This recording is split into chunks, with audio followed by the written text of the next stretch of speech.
सुबह का वक्त था। घर में नाश्ते की मेज पर बैठी बुआ जी और चाची जी ने दुर्गा देवी की बेटी पर एक के बाद एक ताने कसना शुरू किया। कोई उसके चाल चलन पर उंगली उठा रहा था, तो कोई उसे नौकरनी कहकर अपमानित कर रहा था। दुर्गा देवी चुपचाप सब सुनती रहीं। लेकिन जब बात हद से आगे बढ़ी, तो उनकी आंखों में आग भर उठी। गुस्से से कांपते हुए दुर्गा देवी ने मेज पर हाथ पटका और गरजती आवाज में बोली, बस अब एक शब्द भी नहीं। मेरी बेटी के बारे में कोई कुछ नहीं कहेगा। वह मेरी शान है, मेरा गर्व है। अगर किसी को उससे कोई बात करनी है तो मुझसे करे, पर मेरी बेटी की इज्जत से खेलने की हिम्मत किसी में नहीं।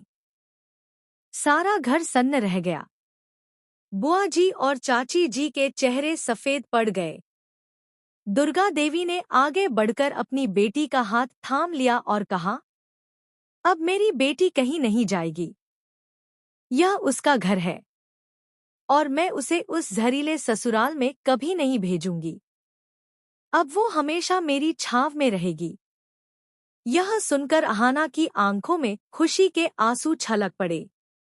माँ और बेटी का यह आलिंगन पूरे घर की दीवारों को हिला गया। दुर्गा देवी ने सबके सामने ऐलान कर दिया, आज के बाद अगर किसी ने मेरी बेटी का अपमान किया तो वो इस घर में एक पल भी नहीं रह पाएगा। बुआ जी अपमान से तिलमिलाकर अपने कमरे में चली गईं। लेकिन उनके मन में अब जहर उतर चुका था। दुर्गा देवी की खुशहाली और अहाना की तरक्की देखकर उनके भीतर जलन का समंदर उफान मारने लगा।